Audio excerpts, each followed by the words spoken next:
Okay, Peg, tape's rolling anytime you're ready. Okay, we're here today at the Gaelic American Club in the library doing the Feile Video History Project, and we're going to have as our subject Carolyn Fitzgerald. And we also have a record keeper is Hillary Carita, and our filmer is Kevin Collins. It is March the 7th, 2006. Hi, Carolyn. Hi, Peggy. We're going to start off by, I'm just going to ask you the real simple things at the start. What's your name? Caroline Fitzgerald. Do you have a middle name? And Anne. Yep. Caroline Anne. Okay. How was it chosen? Were you named for anybody? I was actually named after Princess Caroline. Oh, very nice. Yeah. So my does parents told me. Yeah. And was that what year were you born? When were you 67. born? And what was the date? May 30th. And was that around the same time she was born too? I'm not sure. Okay. I'm not sure. What part of Ireland are you from? Clonmel, County Tipperary. And is that what's the parish? Is that the townland in the parish as well, or is it? Yeah, the parish is St. Peter and Paul's. Clonmel is actually the largest inland town in Ireland. The England town now. Largest inland. Inland. Yep. Inland. I thought you said England. Okay. Yep. Were you born at home or in a hospital? Hospital, St. Joseph's Hospital in Clonmel. Okay. Do you have siblings?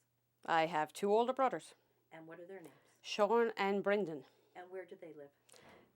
Brendan lives in Cork in Ireland and Sean lives in Fairfield, Connecticut. Okay. And what does your brother do that lives in Ireland? Is he? He's a store manager for supermarket chain. Okay. And how about Sean here? My brother here is an architect. An architect. Okay. Were your parents and your grandparents from the same area? Yes, they were. They were. Yep. So it's Fitzgerald goes back a long way in Clonmel? Yes. Wow. Yep. Okay. And how about your mother's maiden name? What was your mother's Ryan. name? Ryan. And Yep. she's also from Clonmel? No, she's from Turles in County Tipperary. Oh, She's a country woman. a country woman. Yep. Okay. And how far is Turles from Clonmel? Approximately 25 miles. Okay. So your grandfather was up there, or was she down? My grandfather was in Turles, yeah, just outside Turles. Yeah. Yep. Okay. And was your mother? Did she work outside of the home? Yes, she was a nurse. A nurse. Yep. Okay. In Clonmel? In Clonmel, psychiatric hospital in Clonmel. Very interesting. Okay. And how about your father? What did your father do? He was a hotel manager for the Clonmel Arms Hotel. Wow. Yep. That's it. Yep. Okay. Now, can you describe the house that you grew up in? What was it like? Oh, let's see. It was in a housing estate. There's approximately 75 houses in the estate, and we lived in number 34.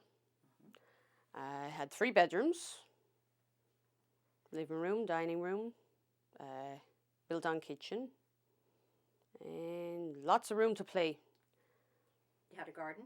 Yep, I had a garden in front, a large garden in the back, and the way the houses were built around a square. So there was a lot of green area in the front where the kids could go out and play and get out of the parents' faces for a few hours. Was that like a park area? Yep. Yeah. Exactly, yep. Yeah. And how old would those houses have been? I mean, about when would they have been built? Probably built around 1955. Nice Yep. sturdy houses. Yeah. Then, huh? Yeah. Okay. Can you describe, like a typical day that you would have had as a child? You can pick any age you want to. Typical day growing up would be getting up for school and having breakfast, walking to school, which was approximately half-a-mile walk. School started at 9:15 and walked home for lunch at 12:30. Back at school again at 1:30 until 3:30. Walked home again, did the homework. Got bit around if I didn't do the homework. After supper then, which was usually around 6 o'clock, we were allowed to go out and play. But we had to be in by night time. So we always used to hide in, the neighbours' gardens and listen to our parents screaming our names for about an hour. And then usually bed then on school night was usually around 9:30. Okay. Now you said you started off with breakfast in the morning. Yep. What kind of a breakfast would you have? What would breakfast have been? It would depend on what day of the week it was. Okay. Grocery day was normally Thursday night or Friday night. So if it was Friday morning, we'd normally have a fry, which is, the Irish sausages and eggs and toast and tea. And the other mornings then normally have cereal. Once in a while, if the mother got up early enough, we'd have homemade porridge. Mm. And would that be more a wintertime thing than a summertime, or would it be all year round? The wet days, The which wet was days. every second day. And where did you go to school? Sisters of Charity Primary School. And I was taught by a few nuns. A couple of our principals and head teachers were nuns and extremely strict. Those days they believed in hitting you with a ruler. Very hard. I'm surprised I don't have marks on my hands still. Yeah. And were they were sisters? Sisters, yep. Okay. And you said it was about a half an hour's walk to school? Yep. Yeah.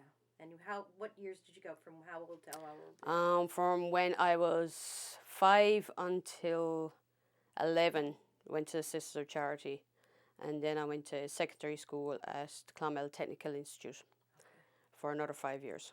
What was the best thing about school? My friends. Yeah. Yeah, and the development that we got up to. How many kids would have been in the school there? Because you were more of a city girl. Clonmel is more of a Right, city. right. The average class size was about 35 students. Wow, that's a lot. Yep. Yeah. Did you wear uniforms? Yes. What were your uniforms? If I remember, it was a navy pinafore type jumper with a blue shirt. And we had to have blue socks. And Okay. school shoes, no sneakers.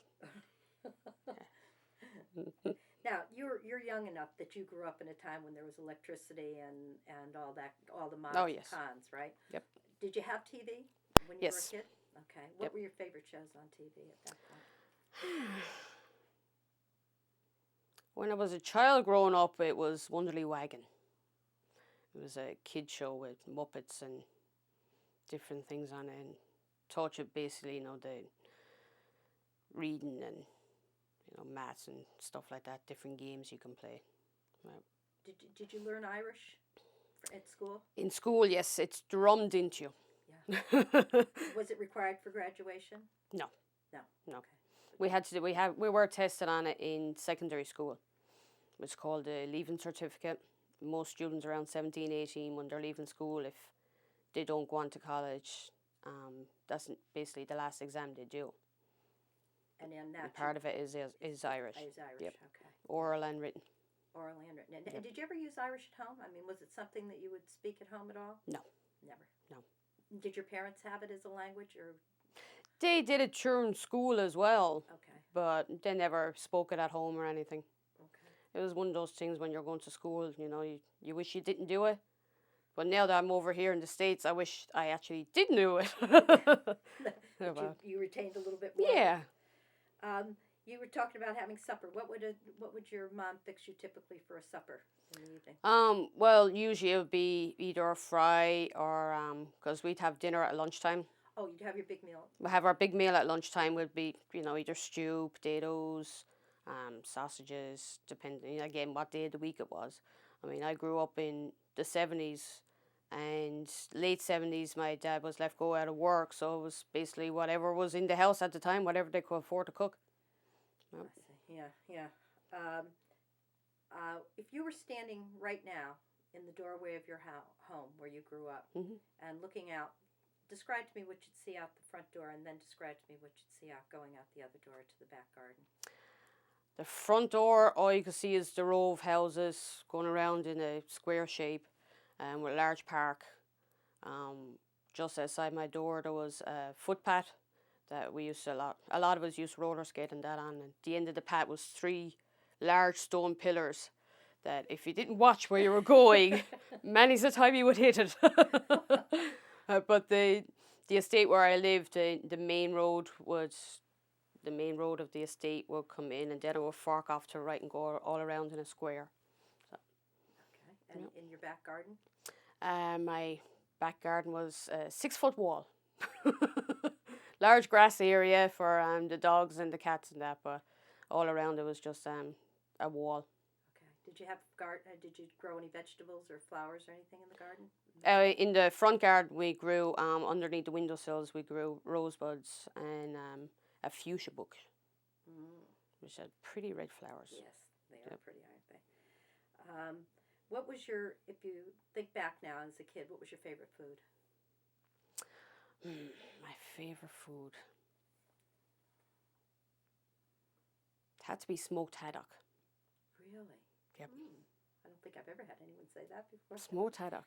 Was that Friday night's special meal or something? Usually Friday or Saturday night. My dad would normally cook it because he knew I liked it so much. So every once in a while he'll bring it home from the town, and I was like, yes, Yes. smoked haddock tonight. Did your mom have? I know you said she was a nurse, but did she have any family cures that were passed down, like things that that she used at home, like cod liver oil is one I hear about a lot.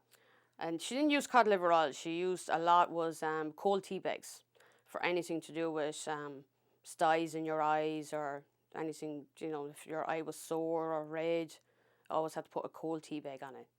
Or if you had a cut on your hand and it got like infected, she'd put steep white bread in hot water and then put it on and it'll draw all the pus out of it. Do you still use those things with your daughter? Yeah. Yeah, and they work. Yeah. Oh, yeah. Isn't it amazing Yeah. how the old things really do things? Huh? What was your favorite subject in school? I would have to say math, believe it or not. Well, you work at a bank now, right? Yeah, right. Makes sense to me. I actually always enjoyed it, problem solving and stuff like that. Yeah. And now you talked about roller skating. Yes. Was roller skating like one of the favorite things, or did you have other? What kind of things did you play as a kid outside with your friends?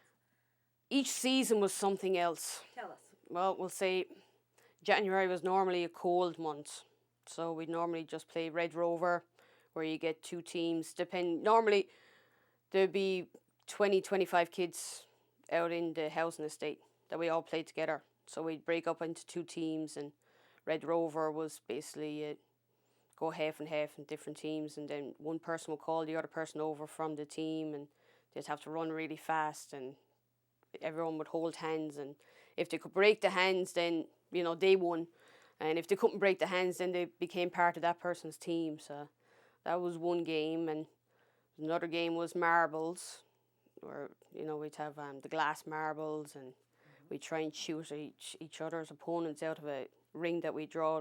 We didn't have chalk, so we'd find a stone or a rock that you could draw on the concrete on, and that was another game. And then when the weather got finer, we'd make go-karts.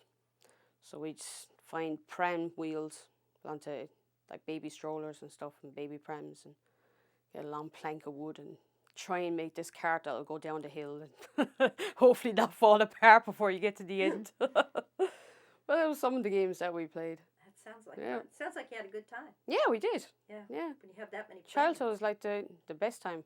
Yeah. You really have good memories of Oh, that. yeah. Yeah. Yeah. How about as a teen? What was it like to be a teen growing up in Clonmel? Nothing to do. And all day to do it. I spent my evenings as an early teen, I would say, sitting on the corner wall, just chatting amongst friends.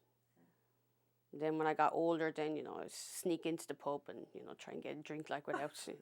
Well, in Ireland, you have to be 18 to drink, so... Right. When I was like 16, I was, kind of tall for my age, so... I was always the older looking of the group of kids that I used to hang around with, so... I was always the one that was sent into pub to see who was on that night behind the bar and see if we'd get served. And yeah, my evil days. I would think it would be, even though it was kind of more of a city setting, I would still think that any of the local pubs would know who you were. Oh, they know everyone. Yeah. Many a times I got, the earful, if you don't get out right now, I'm calling your father. And I'd be like, I'm going. How about dances? Were there dances? Did you have early teens, the only ones I went to were the ones that were held in the schools that were chaperoned by the teachers. So you couldn't get up to too much different.